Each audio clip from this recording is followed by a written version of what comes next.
लुधियाना के सुनील और उसकी बीवी रीटा एक अच्छे और संपन्न परिवार से ताल्लुक रखते थे। एक दिन रीटा की भाभी उसके घर आती है। रीटा, तुझे तो पता है तेरा भाई कुछ नहीं करता, ऊपर से 2 बच्चों की जिम्मेदारी, बेटी भी बड़ी हो गई है। तू तो बुआ है, कुछ मदद कर सकती है तो कर देना। कहाँ पैसे हैं भाभी, बस समझ लो किसी तरह हम लोग भी दिन काट रहे हैं। 2 ही तो कार है और मेरी बेटी भी बड़ी हो रही है। अब उसके लिए कार लेनी है तो 10 लाख का खर्चा तो लग ही जाएगा। तभी वहाँ सुनील आ जाता है। अरे शशि, क्या है, तू हमेशा पैसों के लिए परेशान क्यों रहती है? वैसे क्या जरूरत थी बेटे की शादी इतने बड़े घर में तय करने की? अरे पैसे नहीं थे तो ऐसे ही कर देती कहीं शादी। इतने बड़े होटल में क्यों कर रही है शादी? लेकिन यहाँ तो मामला शादी का है, डेट तय है। दरअसल तेरे भतीजे के पीएफ के पैसे आने हैं, पर उसमें देर हो रही है। जैसे ही पैसे आ जाएंगे मैं तेरे अकाउंट में डलवा दूंगी। ठीक है, हम लोग सोच कर बताएंगे। तभी वहाँ भतीजा आ जाता है। फूफा जी, आप लोग ही मदद कर सकते हैं, वरना तो कैसे काम होगा समझ में ही नहीं आ रहा। मैं वादा करता हूँ जैसे ही पैसे आ जाएंगे मैं आप लोगों को वापस कर दूंगा। हाँ भाई, ठीक है। अब देख भाई, हमारे लड़के तो सारा दिन घर पर पड़े रहते हैं, ना कमाते हैं ना कुछ कमाने की इच्छा रखते हैं। लेकिन चल, ये ले, कितने पैसे चाहिए? जी 4 लाख रुपए। ठीक है, लेकिन पैसे ध्यान से वक्त पर वापस लौटा देना। सुनील मुसीबत के वक्त बीवी के भतीजे की मदद तो कर देता है, लेकिन उन लोगों के जाने के बाद देख ले रीटा, तेरे मायके वालों ने मांगा तो दे दिया, वरना इन लोगों का मुझे कोई भरोसा नहीं है। अरे क्यों भरोसा नहीं है? इससे पहले तो कभी इन लोगों ने आपसे मदद भी नहीं ली। हाँ, ली तो नहीं, लेकिन पैसे की किल्लत ही रहती है ना इन लोगों के पास। अरे ठीक है ना, नहीं लौटा पाए तो भतीजे के ससुराल से निकाल देंगे। सुना है बड़े घर में शादी हो रही है। सुनील और रीटा पैसे तो दे देते हैं, लेकिन अगले रोज ही। हाँ भाई साले साहब, क्या हाल है? ठीक हूँ जीजा जी। क्या बात है, सालों बाद आपका फोन, जरूर कोई बात होगी, बताइए ना। अरे वो तेरी बड़ी भाभी आई थी, बेटी की शादी कर रही है ना, तो पैसे लेने के लिए मैंने दे दिए 4 लाख। सोचा भाई किसी गरीब की बेटी की शादी हो रही है, पुण्य मिल जाएगा। अच्छा किया जीजा जी, उनका बेटा बहुत मेहनती है, जल्द ही लौटा भी देगा। वहीं रीटा भी फोन करके हर किसी को पैसे देने की बात करती है। रीटा की भाभी शशि के पास उसके भाई का फोन आता है। तूने सुनील से पैसा लिया है क्या? नहीं भाई, सिर्फ बात की है, बोल तो रहा है कि दे देगा। वो लोग मदद करने वालों में से नहीं है, और मदद कर भी दे लेकिन समाज में गा गा कर हालत बुरी कर देते हैं। अब गाने दीजिए ना भाई, मैं क्या कर सकती हूँ, मेरे पास कोई ऑप्शन भी तो नहीं है। बेटी की अगले हफ्ते शादी जो है।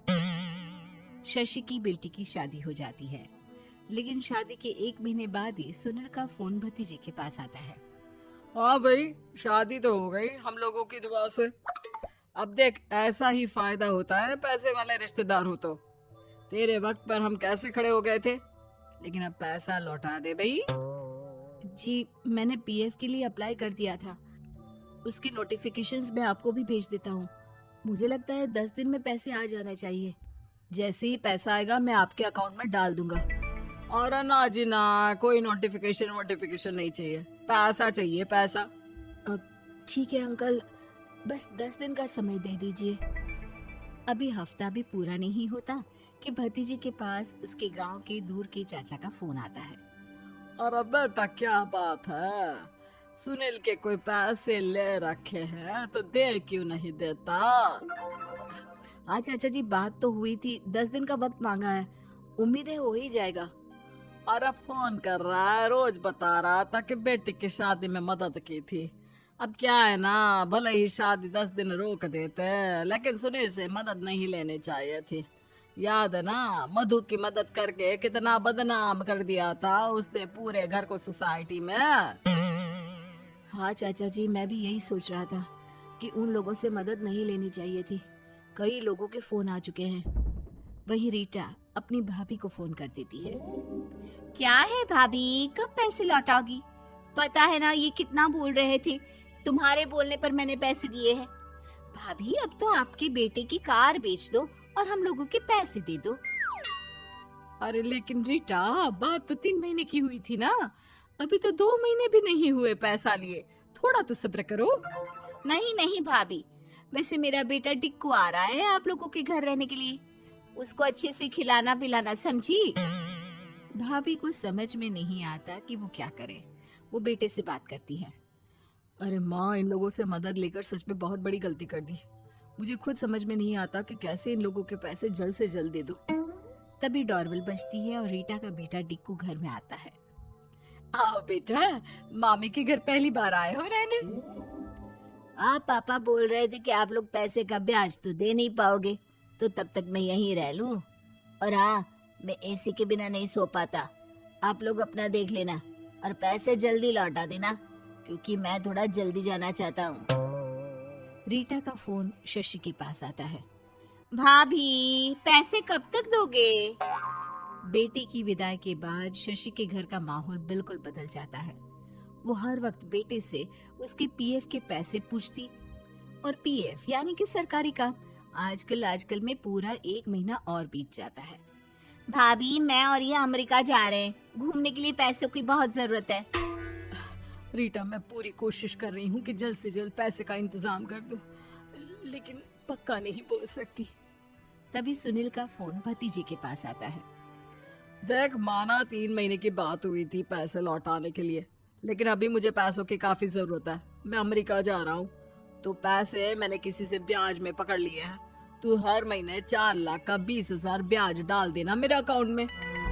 सुनील फोन रख देता है, लेकिन भतीजा काफी परेशान हो जाता है। वो ऑफिस से शाम को घर आता है कि माँ पूछती है, क्या हुआ बेटा? बेटा माँ को सारी बात बता देता है।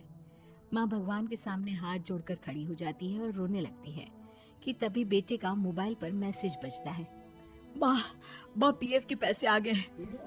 और वो ऑनलाइन ही सुनील के पैसे वापस कर देता है। भला हो भगवान का। लेकिन आज एक बात तो समझ में आ गई, मदद हमेशा उन लोगों से लो जो मदद के बदले आपसे मदद में दी गई रकम ही वापस लें, ना कि समाज में आपकी इज्जत।